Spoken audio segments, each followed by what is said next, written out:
I see you here. Addie Helliger. Here. Dave Rosenthal. Here. Allison Drew.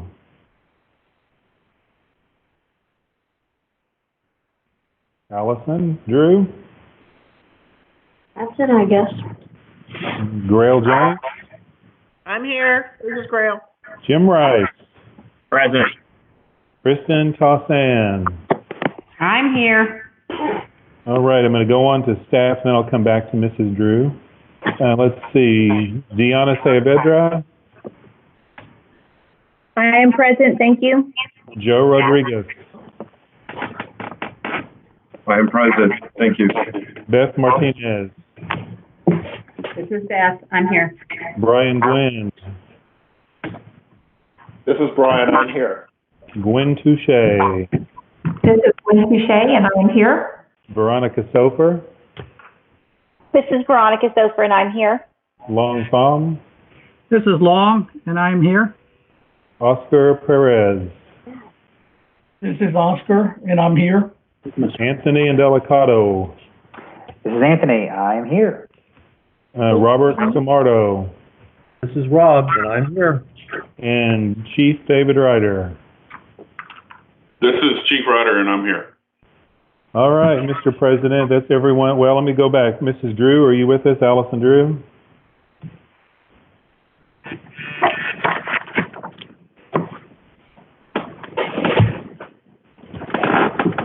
This is Drew. You need to dial star 67 on your handset. Dial star 67. Yes, sir. They're talking about getting my deer stuff. Here. Okay, very good. Thank you. Did Rick Morris make it in yet? No, sir. He's trying. Okay. Okay, Mr. Burdine, so we have everybody present except for Mr. Morris at this point. All right.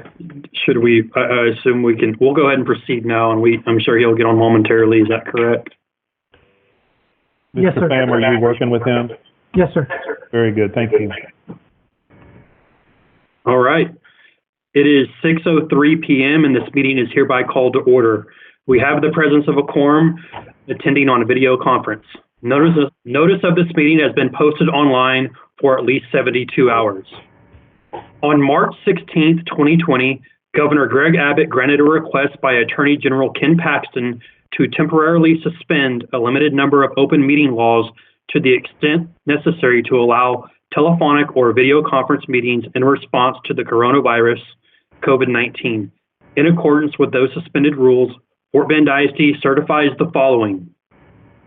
Although members of the board are not gathered in central physical location, we do have a quorum in attendance at this meeting by video conference. This meeting is being held by video conference because the convening at one location of a quorum of the governmental body is not appropriate during the COVID-19 public health emergency. Based on current guidance from federal, state, and county authorities concerning large gatherings and social distancing during the COVID-19 public health emergency, there is no established location for an audience to observe the meeting. However, the live meeting is audible and accessible through a YouTube link that was timely and appropriately provided to the public and media as part of the meeting posting through a news release and via the district website. As we would at any in-person meeting, members of the public who have followed the standard instructions for registering to speak during the public comment portion will be allowed 3 minutes to speak. All other meeting procedures will adhere to board-adopted procedures to the extent practicable. An audio and video recording of this meeting is being made and will be available to the public on the district website. Next is going to be our Pledge of Allegiance. Leading the pledges this evening are two proud Madden Huskies, Michaela and Blake Burdine. Michaela is currently in kindergarten in Mrs. Callard's class, and Blake is in 3rd grade in Mrs. May and Mrs. Goodspeed's class. Blake and Michaela love the outdoors and spending time with family. They are the children of Andrea and Jason Burdine. All right. And back so they can see you both. Y'all stand right here. Go ahead when you're ready. I pledge allegiance to the flag of the United States of America and to the republic for which it stands, one nation, under God, indivisible, with liberty and justice for all. Let's do the Texas pledge now. Honor the Texas flag. I pledge allegiance to thee, Texas, one state, under God, one and indivisible. Thank you very much, both of you. Maybe we have a silent invocation while we're here. Let's please keep those in mind who are dealing with lots of adversity right now. I know that there's lots of people that are either sick or ill or going through different struggles. So please let's have a quick moment of silence.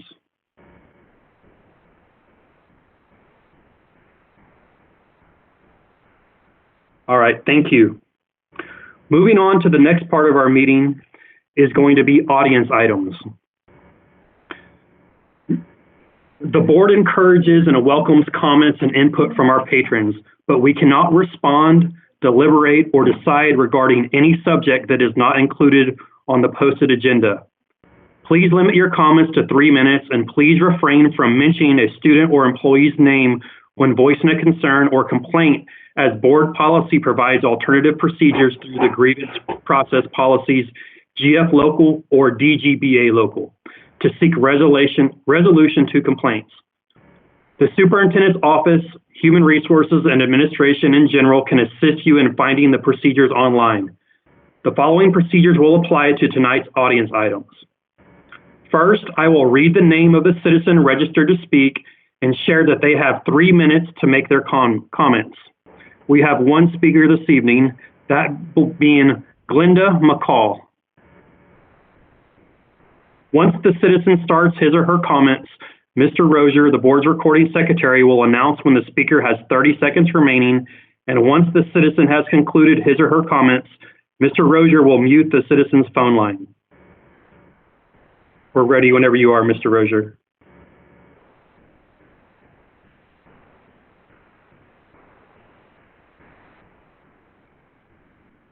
Ms. McCall, please dial star 67 on your handset.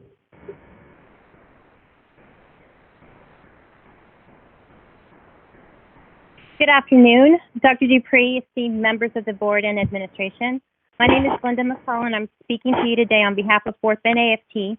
As the union president, I wanted to speak to you about equity issues facing our minority students, particularly our English language learners and immigrant families around the district that, like others, are facing particular challenges with online learning. Unknown participant is now joining. I am aware that the district has started distributing devices to families that do not have devices. However, the distribution requires an ID that many immigrant families do not have. It is important to understand that we have a population of families that are undocumented and will not have access because of their status. According to Pryor versus Doe, all children are entitled to a free and equitable education regardless of their immigration status. Requiring a state ID is equivalent to denying these students access to equitable education. I've spoken to several teachers around the district, and although this population is not the only one not able to get access to, this population is particularly vulnerable. In some cases, only 10% of the students in classes have been able to access the online learning platforms. Many of these families live in areas where internet access is difficult at best, and providers in their areas are expensive to the point that families cannot afford access to the service. Our teachers are struggling with this lack of equity for our students in that they are not able to support their students in this environment. They have tried calling, texting, emailing when possible.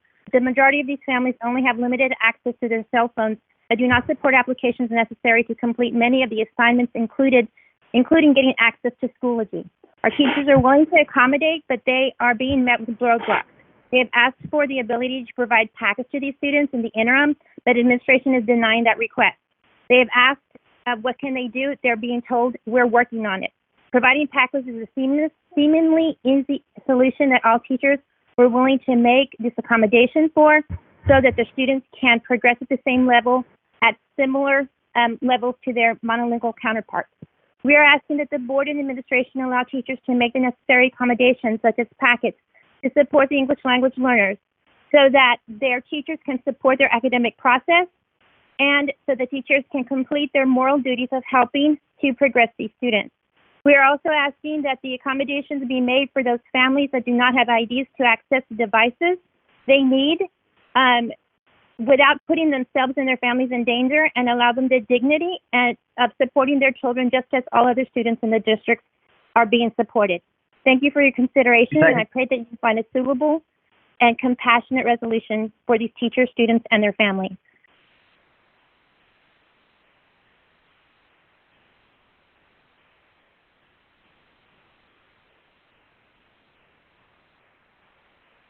Muted, Jason. Sorry about that. Thank you, Mrs. McCall. We appreciate you being with us this evening. We are going to skip over our closed session this evening and go straight to our action agenda items. 6A1, which is to consider approval of a resolution to postpone the May 2nd, 2020 general election until November 3rd, 2020, due to Governor Abbott's proclamation regarding the COVID-19 pandemic. May I have a motion? Mr. Burdine, Jim Rice, I move to approve the recommended action. Mr. Burdine, this is Addie Helliger. I second that motion. We have a motion by Mr. Rice and a second by Mrs. Haliger. Do we have any discussion?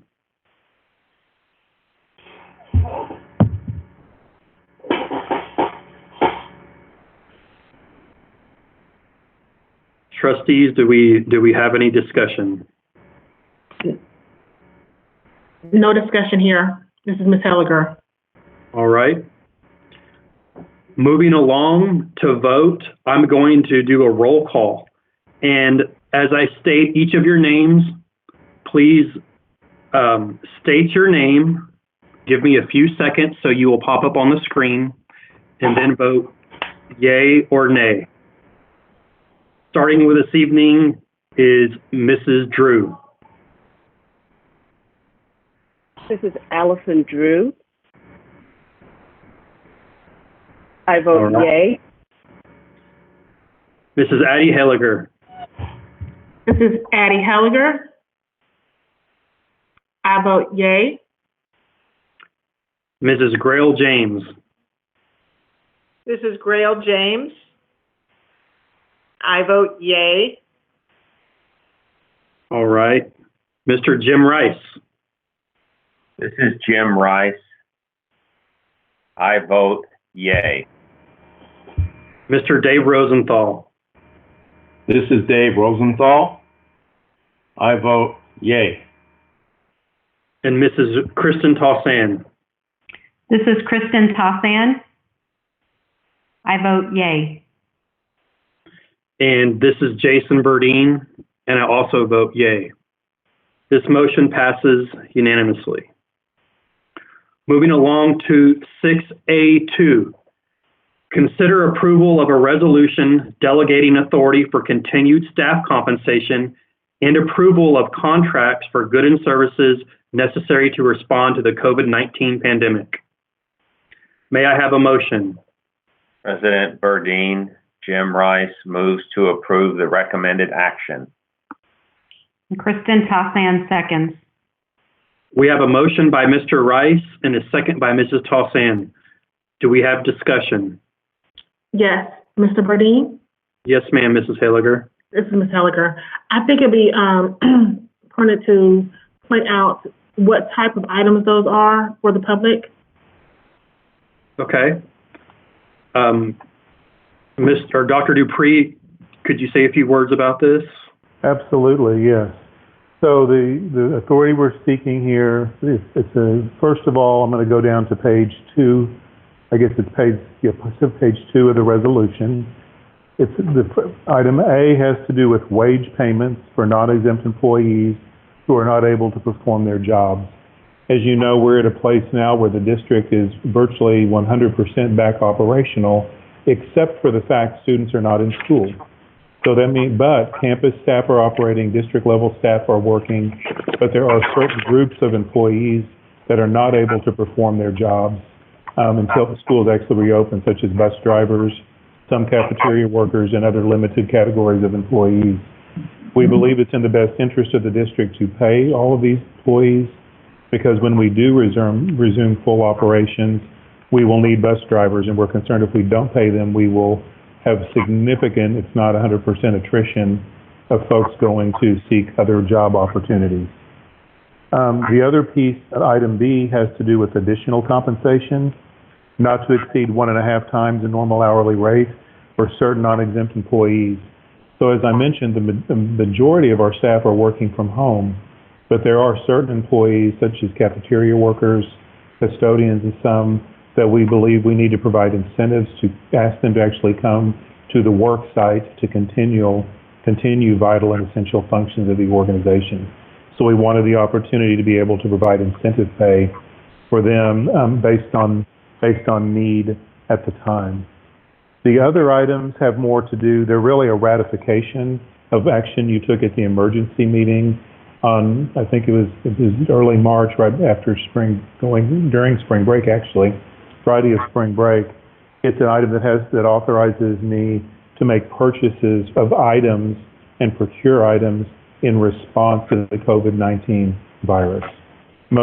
Usually that's going to be items such as cleaning supplies and various materials that are required under the circumstances to address needs that are specifically related to the virus and the emergency action. So that's what this resolution covers.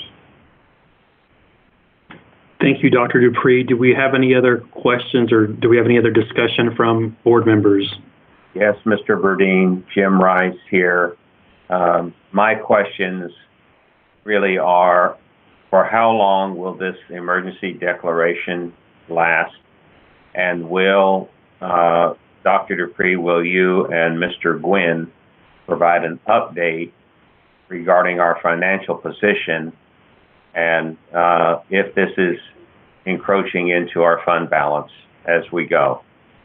So I will address that. So at this point in time, and this is actually included in the item, just for the benefit of those who are not able to read it, that we're asking for these special dispensations through the end of this academic year. Because the school year will end, and at that point we'll be planning toward the following year, and we believe the end of this school year was a natural time to end these things. So that's the ask there. In regard to fund balance, even considering, and we're going to do a full update on this in next Monday's meeting, but even considering additional pay requested in this item, we still expect to end the year in the black with a $2 to $2.5 million surplus for this fiscal year. So it is not eroding fund balance at this point. It would not. Thank you. Mrs. James, do you have a question or comment? Yes, this is Grail James. I don't think I heard this, but Dr. Dupree, I apologize if you said it. Could you touch on the procurement of items and how that's going to be changing under this delegation of authority? Really, I'm going to be honest, I don't anticipate much change in that regard. The vast majority of the items we're procuring, we're going above authorized spending limits is the primary difference. Although I'm sure we could come to a point where there is something we might need to procure. We're going to co-ops when we can, using existing contracts when we can, but typically we will do some type of comparative price shopping to make sure we're getting the best deal on those kinds of things. But I don't anticipate at this point any major departure from the usual procurement method of doing a bid where appropriate or some kind of cooperative procurement. Mrs. James, you did remind me to Mr. Rice, and this may come back to your question as well. Mr. Rice did ask, are we going to be providing an update to the board? And the answer is yes, beginning in May. Any of the contracts that we let or any of these purchases will be reported monthly to the board in the public board meeting, as we did back with Hurricane Harvey. Okay, so I guess just as a clear, thank you, I appreciate that, and thank you for reporting it to the board. That'll be helpful. But just to clarify on the vendors, so vendors that we're currently working with or that we have contracts with or whatever, if we're exceeding our, amount of disinfectant or something, then we're going to be just extending that more rather than switching vendors is what I'm getting to. That would be our goal. Yes, ma'am. Now, there may be an opportunity if, for example, because things are very tight in the market in some cases right now, we have found this in the child nutrition, where we have existing vendors. We have had to go to places, maybe a Costco or Sam's or other vendor, to get a clamshell to-go box, for example, that we need to be able to, so there is a possibility we may have to find another vendor in some cases. Okay, well, that's great. Thank you very much. Thanks for your clarification. Yes. Any other questions or discussion by board members, please speak now. All right, we will vote next. We will do roll call. Once again, please state your name, wait 2 or 3 seconds, and vote yay or nay. First, Mrs. Allison Drew. This is Allison Drew. I vote yay. Mrs. Addie Helliger. This is Addie Halliger. I vote yay. Mrs. Grail James. This is Grail James. I vote yay. Mr. Jim Rice. This is Jim Rice. I vote yay. Mr. Dave Rosenthal. This is Dave Rosenthal. I vote yay. And Mrs. Kristen Tossan. This is Kristen Tossan. I vote yay. This is Jason Burdine, and I also vote yay. This motion passes. Moving along to 6A3. Consider approval of a resolution to suspend certain grading and reporting policies during the COVID-19 pandemic. May I have a motion? Mr. Burdine, Jim Rice recommends to approve the recommended action. May I have a second? This is Grail James. I second the motion. We have a motion by Mr. Rice and a second by Mrs. James. Do we have discussion? Mr. Burdine, we do have I did want to ask Beth Martinez to, someone needs to mute their phone. I was going to ask Beth Martinez to do a presentation, a brief presentation on this item. Thank you, sir. Good evening. This is Beth Martinez. Good evening, President Burdine, board members, and Dr. Dupree. As we have transitioned to an online learning site, as you know, we've had to rethink how we might be doing grading, and we're coming to you this evening seeking approval of a resolution to suspend grading, grade reporting, and GPA calculations for this spring of 2020 due to the COVID-19 pandemic.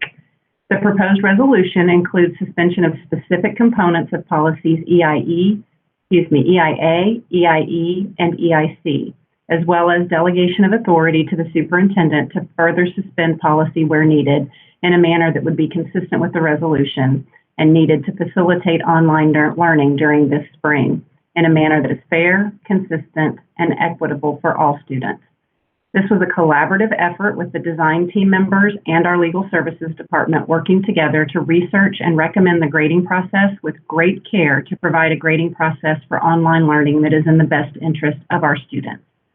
As a reminder, our design team is a cross-functional team with representation from each department at central office, as well as a principal from elementary, middle, and high school.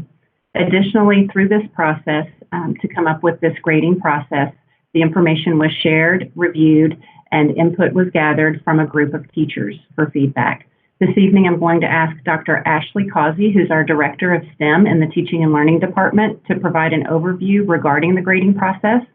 And as I turn this presentation over to Dr. Causey, I would like to show great appreciation for her work and for the members of the design team. This is an important work and a very important process. And with that, I'll turn it over to you, Dr. Causey.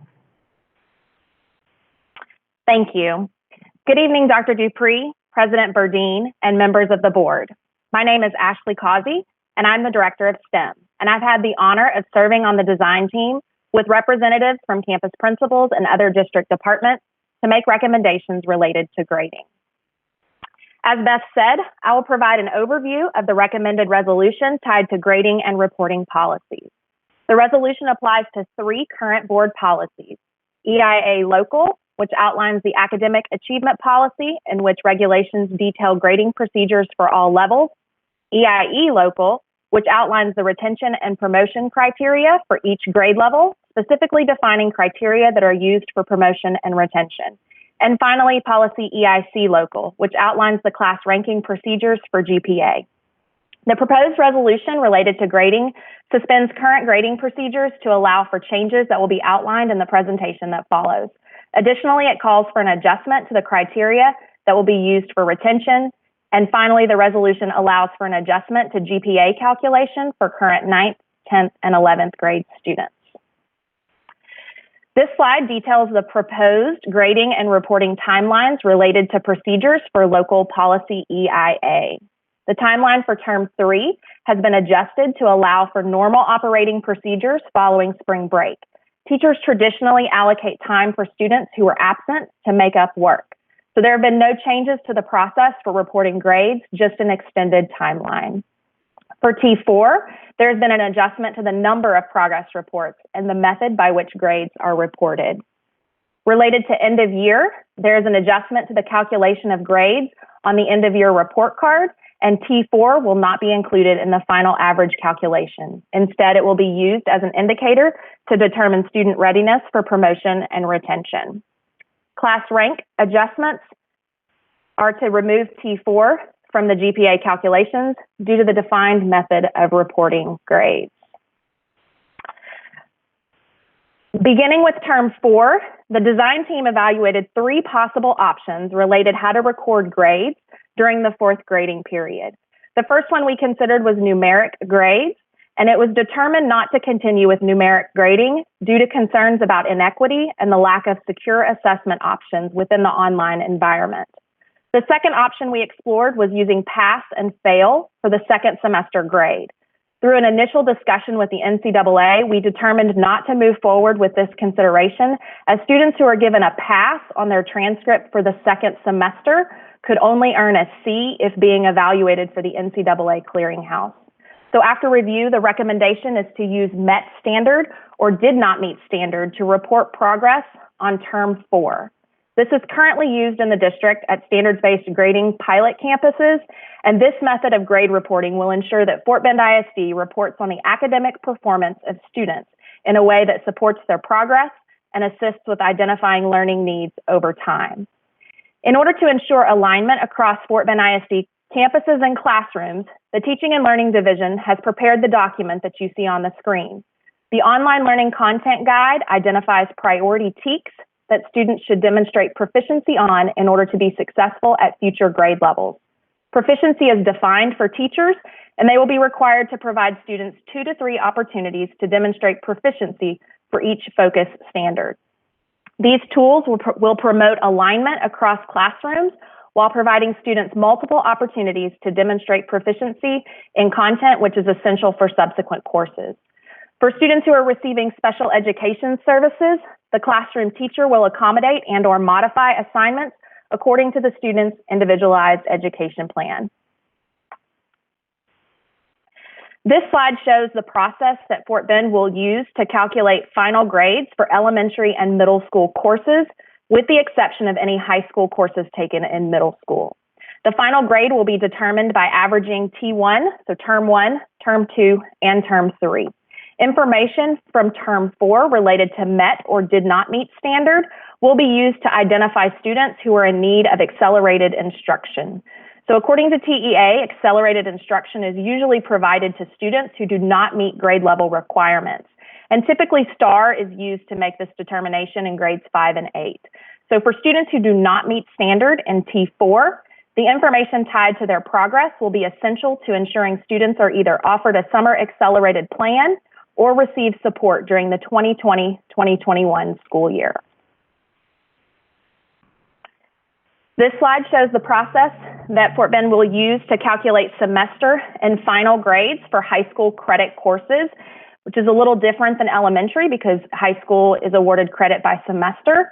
Semester 1 grades have been posted to transcripts And the proposed resolution indicates that T3 will serve as the semester 2 grade, and students will not take a final exam for the spring semester. The final course grade will be determined by averaging T1, T2, so term 1, term 2, and term 3, and information from term 4 related to met and or did not meet standard will also be used to identify those students who are in need of accelerated instruction. And finally, related to policy EIC, this slide shows the projected impact on class rank. The term 3 grade will serve as the semester 2 average for all high school students. And so starting with the class of 2020, currently what we have in policy for class rank is that class rank is calculated after T3. So with the proposed resolution, the GPA for the class of 2020 will continue to be calculated after T3 in accordance with our current practices. Related to the 9th, 10th, and 11th grade cohort students, all students in these cohorts will not receive a term 4 percentage grade, and T3 will serve as their second semester average, and as such be included in the planned GPA calculations. Class rank will be posted according to our current policy, absent a term 4 percentage grade, ensuring that all of these cohorts of students retain a level playing field. So at this time, I will take any questions. Thank you, Ms. Causey. We appreciate the presentation. Mrs. James, do you have a question or comment? Yes, this is Grail James, and I think my favorite comment, which I hope all the secondary students are hearing, is I heard you say no final exams. Is that correct? Yes, ma'am. Okay, well that's something positive, so that's exciting. Okay, so I have a question for you, just kind of about the online learning in general, just to sort of help me to get oriented. About what percentage of our students are participating in the online learning? I'm going to ask Melissa Hubbard to address that question, as I believe she has that data. Yes, so we've done some initial data collecting on the student engagement week from week 1, and we are showing approximately 62% of students who have logged into Schoology and have been accounted for by their teacher. And that was as of April the 1st. So go ahead, Ms. James. Well, I was going to say that sounds awesome. And do we expect to get more students engaged over the period of time, or how do we expect that to trend? Yes, ma'am. So that was actually data taken before we even started laptop deployment. So we are hoping that with the laptop deployment that we are providing to students, that we will see an increase. We also have been working in partnership with the Department of School Leadership, and they've designed a system and protocol that campuses will be using beginning this week to reach out personally to families to find out what the barriers are to them logging into the system. Maybe it's a device, maybe it's that they don't have the information, and now we can provide them the information. And we'll be analyzing student engagement weekly. Okay, so that sounds great, and we're expecting more participation. Our hope then, I guess, is to engage all of our students in online learning rather than distribute paper packets to students. Could you explain a little bit around our expectation around that? So one of the reasons why we wanted to really reinforce the online learning is because that gives our students an opportunity to engage in learning with their teachers. So a lot of our teachers are recording videos, mini lessons. They're posting those real life interactive learning experiences for kids instead of providing paper, which is more of a product that they're producing. They're not really getting the learning that's associated with the paper packet. Okay, so we're really striving for the online, and I imagine we'll have some statistics around that when it, as time goes on. Now, are we penalizing kids? What if they don't have internet access or they don't have support at home? What happens then?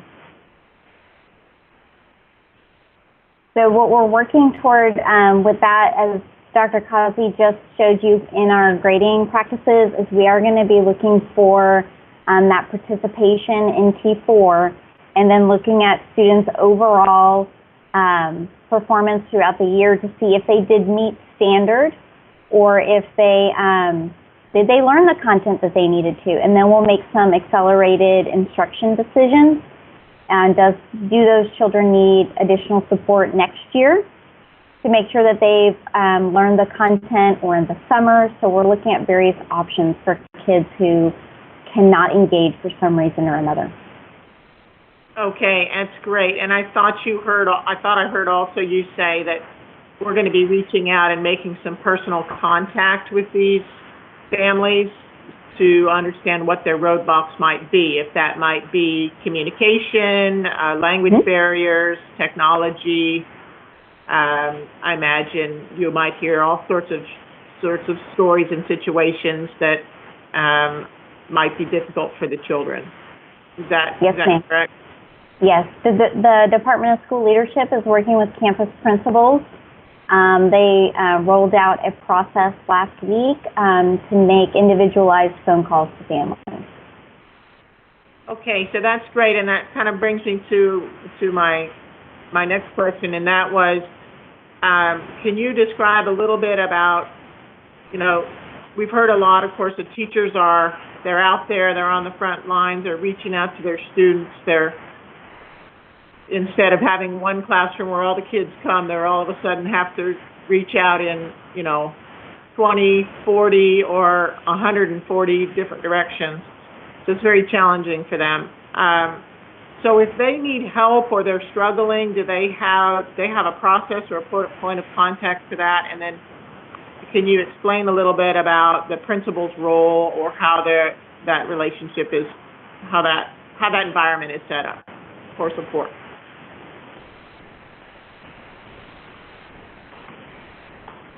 So in terms of support for teachers, we have kind of various avenues that have been set up.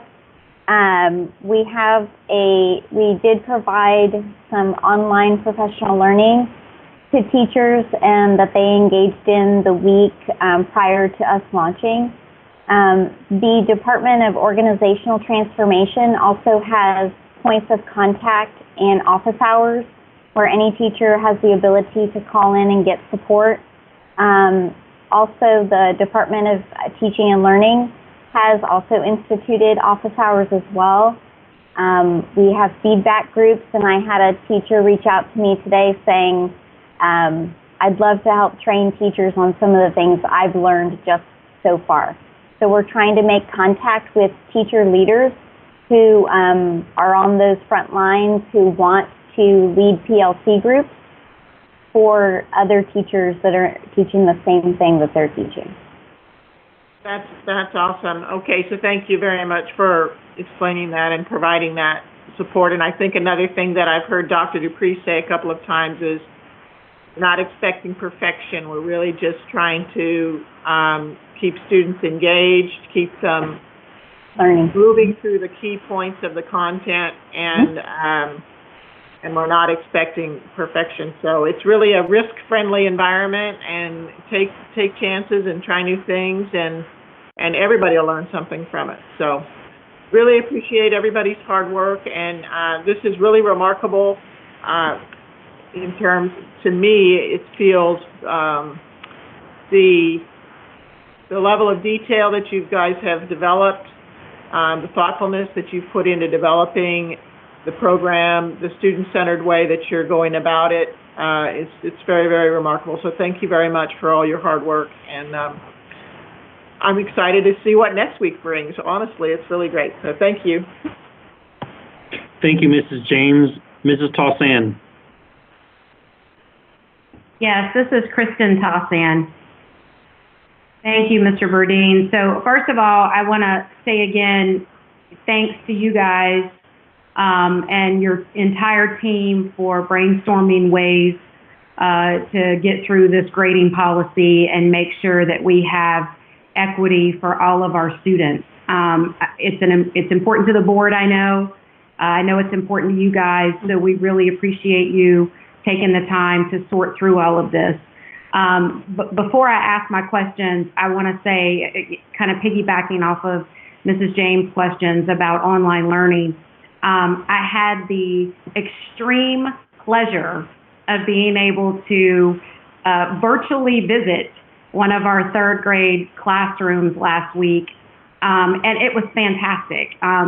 You know, I don't know, I know we've had some challenges with Schoology, and I'm sure that, you know, teachers and students and some families have had challenges, but just to see the teachers and to see these students, and this was before we started curriculum, and they were engaging in learning, and this, it was Julie Bork's class, her third grade class at Settlers Way Elementary, and she did a fantastic job of engaging these students and making sure to check on their health and their well-being and their mental well-being and emotional well-being. And it was such an amazing example of what I know thousands of our teachers are doing this week and were doing last week. And so I just wanted to say again how amazing I think all of you are, and thanks for all the hard work put in. It was really a lot of fun to get to see that and engage in that.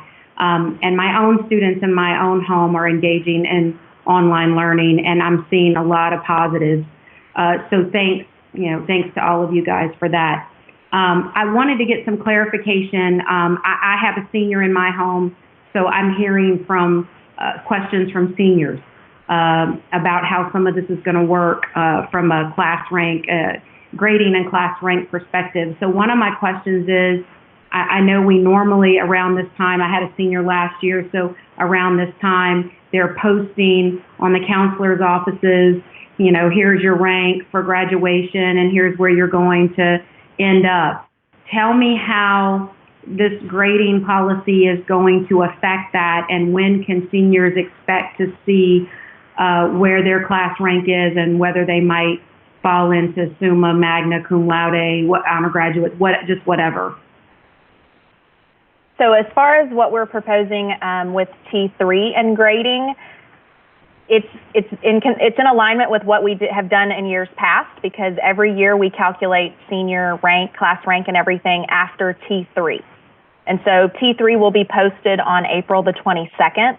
So we'll be working with the counselors and our registrar to work out that timeline for when they would be able to have that, but we'll have to have the T3 grades finalized before we're able to calculate that. But it's in alignment with what we've done in the past related to calculating class rank and senior GPA at this time of the year. Okay, good. So thanks for confirming that. It's what it looks like from the slides you guys were showing us. Also, just to clarify, so I echo Mrs. James, and I'm sure a lot of students are really happy that we're not going to have that final exam. It looks like, you said T3 grades are going to be the second semester grade, and we're going to do a third for a final grade. Where does the first semester exam fit into that calculation, or does it not at all fit into that calculation? It does not fit into that calculation. High school is a little bit trickier just because of the credits being applied by semester. And so their semester 1 credit is already applied and on their transcript, and then semester 2 will be the T3. When we look at the final year-end average, it serves the purpose for grade averaging, which is what we do every single year. And normally grade averaging is semester 1 and semester 2 averaged together. And if we do it that way, then there's an extremely heavy weight on T3. And so when we looked at the options for how could we ensure that this was going to be in the best interest of the most number of students, we explored looking at doing the T1, T2, and T3, and it was also in alignment with what we were doing at elementary and middle school to kind of help parents be able to understand that as well. Okay, good. Thank you for explaining that. I mean, I have to agree with it. I think it's a good way to do the calculation. I guess my question was, we didn't come back after spring break.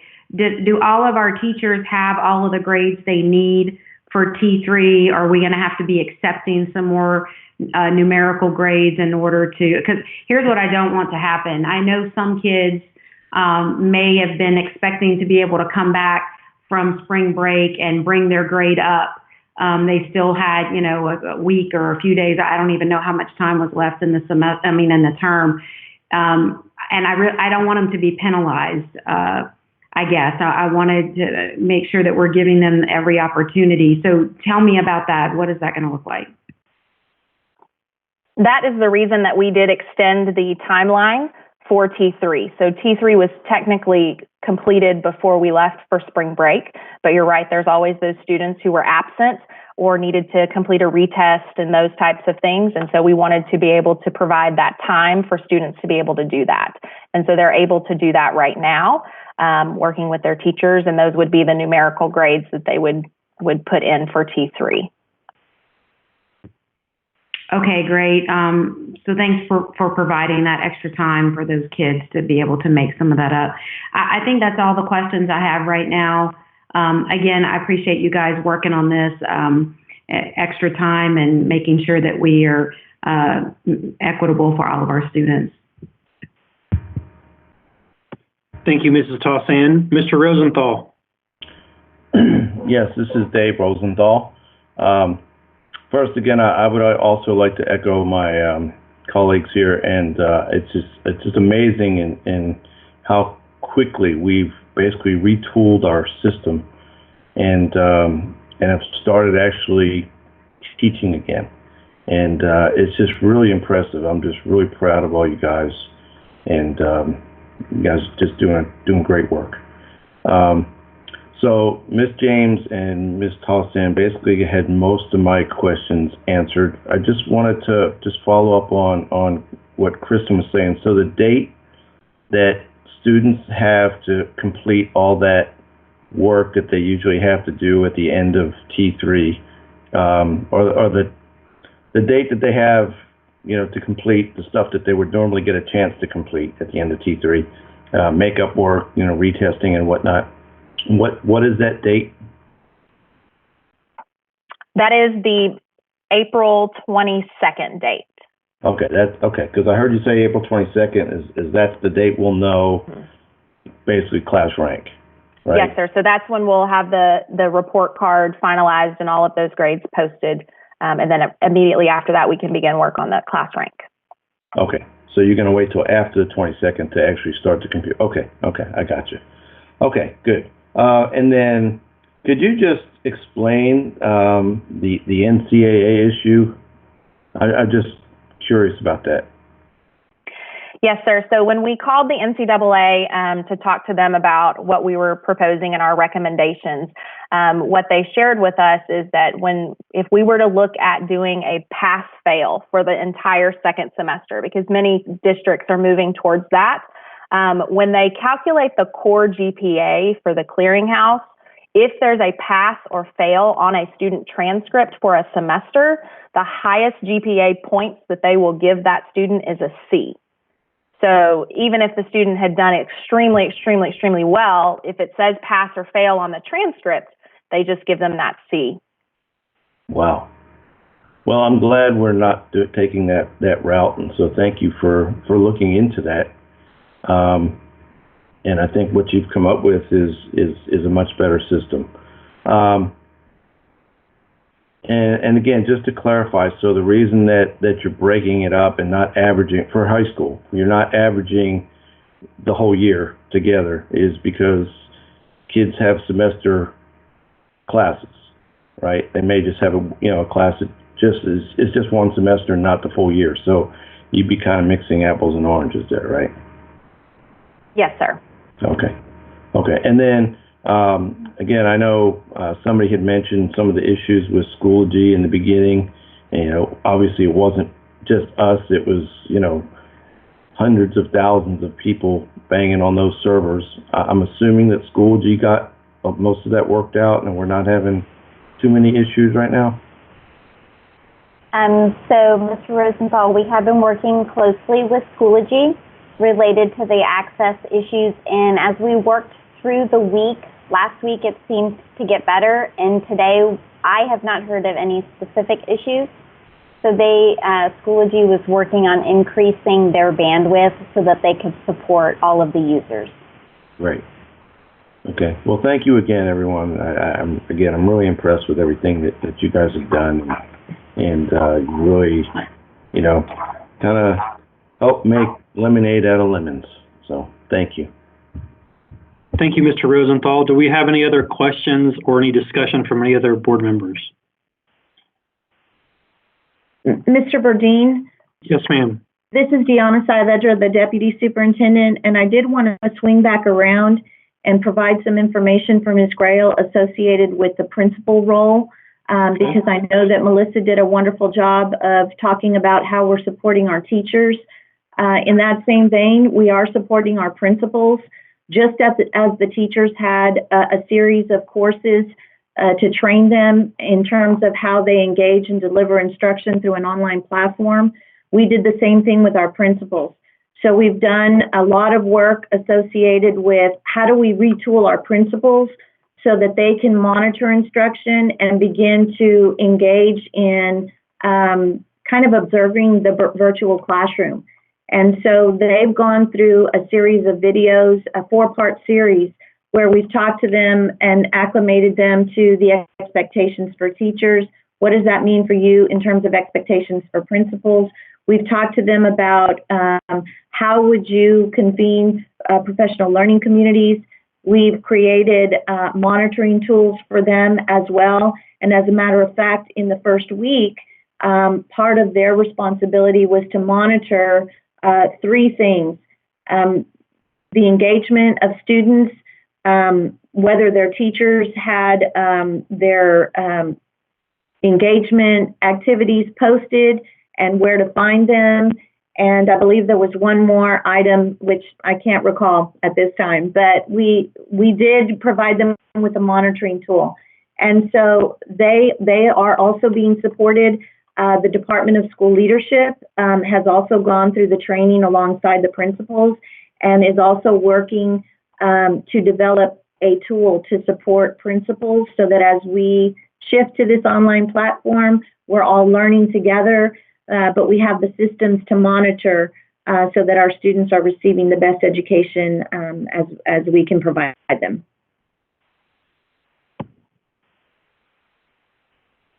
Thank you, Dr. Saavedra. Mr. Rosenthal, do you have anything else?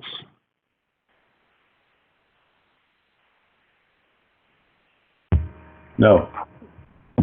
Thank you, sir. Any other questions or comments from any other board members? All right. I also wanted to thank Dr. Causey and Mrs. Hubbard again, you and your team. We can't thank you enough for the long hours you've spent and all the hard work that you've done. I'm also amazed and proud of the work that we've done in an extremely short time. So we want you to know that we do thank you. We appreciate you. With that being said, if we don't have any other questions or discussion,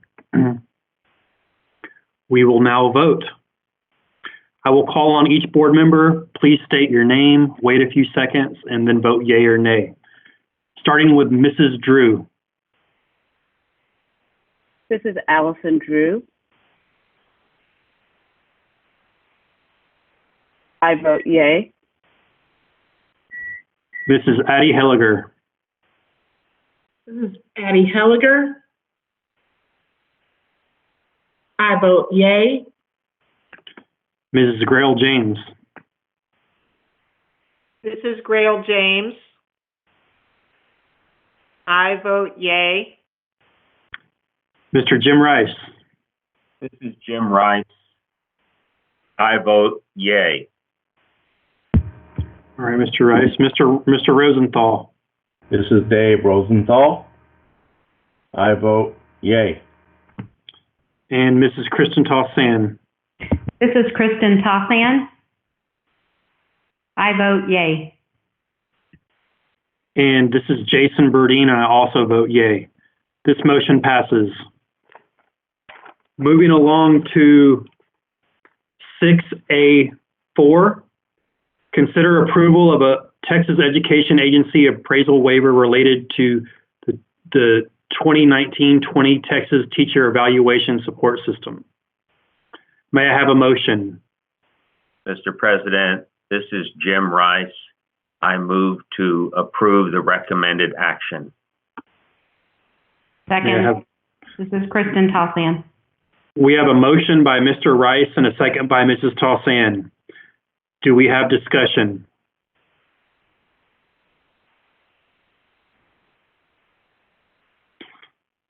Dr. Dupree, did you have anything that you wanted to say about this, or? No, sir. All right.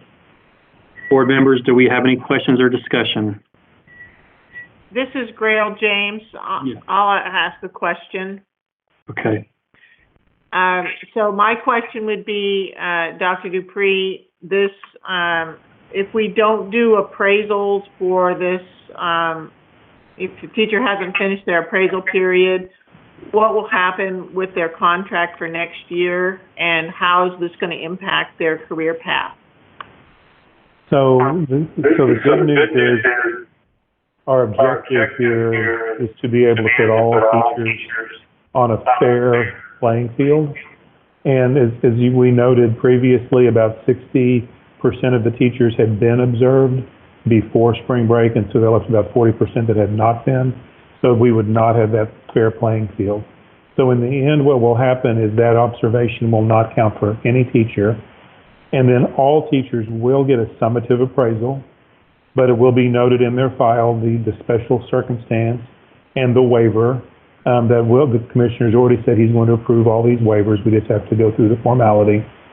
So there will be no effect on the contract. We still will be back at the May, I guess it's whatever the first meeting in May 2nd or whatever May 4th meeting to seek board approval of contracts. And there will be no impact on their long-term career path. We have already gone through all the non-renewal discussions before spring break. So any teacher who was on the path toward non-renewal has already been addressed and completed in their appraisals. So we're on solid footing there. Anyone remaining was already on a path to receive a contract for next year anyway.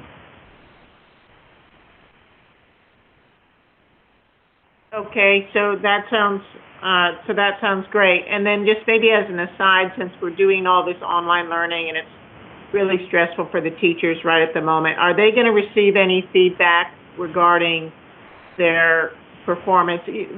Not so much in a formal way, but it may be in a more informal way, so they could have some reflection on their personal growth during this time. Do we have any plan for that? Yes, that comes back to what Deanna was speaking to about the way that Department of School Leadership is coaching the principals.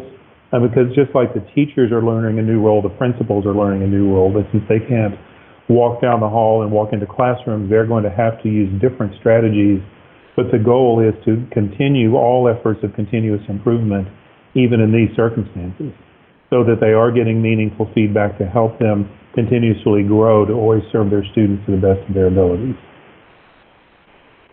All right, thank you very much. That sounds great, and thank you for to the HR team for working this all out. I think it's fantastic. Mm-hmm. Any other questions or comments? All right, let's please vote. I will call each board member's names. Please state your name and give us just a few seconds and then vote yay or nay. Mrs. Allison Drew. This is Allison Drew, and I vote yay. Mrs. Addie Helliger. This is Addie Helliger. I vote yay. Mrs. Grail James. This is Grail James, and I vote yay. Mr. Jim Rice. This is Jim Rice. I vote yay. Mr. Dave Rosenthal. This is Dave Rosenthal. I vote yay. Mrs. Kristen Tossan. This is Kristen Tossan. I vote yay. And this is Jason Burdine, and I also vote yay. This motion passes. Before we adjourn, Dr. Dupree, I would like to make one suggestion. Could we get a frequently asked question page together around some of these policy changes, especially in response to the grading and the reporting policies? Yes, sir, we can. And that also, I was going to kind of make a closing statement, if you would allow me, that might relate to that as well. Okay, please do. Yes, sir. First of all, I wanted to thank the board for making time to do this meeting this evening. I know this was an abrupt request of you, and I appreciate Mr. Burdine in supporting it and the board for making themselves available on short notice. But as you know, each of these items are items of hot question and hot topic in the community right now. The staff wants to know they're going to be paid, and of course, our students want to know how we're going to be grading them and how their long-term career GPA is going to be affected, especially our high school kiddos. So I really appreciate your allowing us to address these in a timely manner. So going forward, tomorrow we're going to issue a broad communication about all the action tonight, and we will be updating the website as well, Mr. Burdine, as you mentioned, to make sure that there's a frequently asked question list about these topics out there. On a related note, though, you've addressed tonight one of the most burning questions we're continually dealing with, and that is how we're going to grade. So this will allow us to get very clear, tight communication around that going forward. The other sentiment that keeps in question, the burning question, has to do with what is going to happen to the rest of this school year, what's going to happen with graduation, those kinds of questions. And so I do want you to know that what I would like to do, with your permission, Mr. Burdine, is next Monday on the 13th, and we have our regular workshop. I think it would be good for me to present to the board my thinking around what I'm hearing and just my view of where this year is going to go, but also honestly to get the board feedback, because you participate in all of these decisions. They all affect you, graduations, and we do need to come to a decision about whether we're going to try to do a virtual graduation in May, whether we're going to try to do a face-to-face graduation in maybe in May, June, July, or later. And so I would value a conversation, an open session next week where the board could weigh in on these topics. I could provide some information. We could have a good conversation to inform my leadership of staff as we put together recommendations to bring back to the board if necessary, or just to make staff decisions during the next few weeks. Because if some of you have reached out to me directly to provide good insight and your good information, of course the community keeps asking and asking and asking about whether we're even going to be back in school again this year. And I do have opinions about that, but I think it'd be best to share those publicly in a conversation with the board where you can hear those and interact with them on next Monday night, if you're agreeable to that. Yes, sir. I think that's a great idea, Dr. Dupree. Very good. We'll put that on the agenda for a topic next week then. So if you all will be framing your thinking around that, and then especially about the graduation and those kinds of things, I'll be able to tell you what staff is working on and what we're thinking, and then we can get your feedback as we kind of form decisions going forward. Sounds great. We really do appreciate hearing that. I know there's a lot of consideration and talk, and I know you and your staff are on the phone all day, every day, trying to, for lack of better terms, run every trap. So we do really appreciate that. With that being said, may I have a motion to adjourn? Motion to adjourn. I second it. We have a motion by Mrs. Tossan and a second by Mrs. Helliger. This meeting is now adjourned.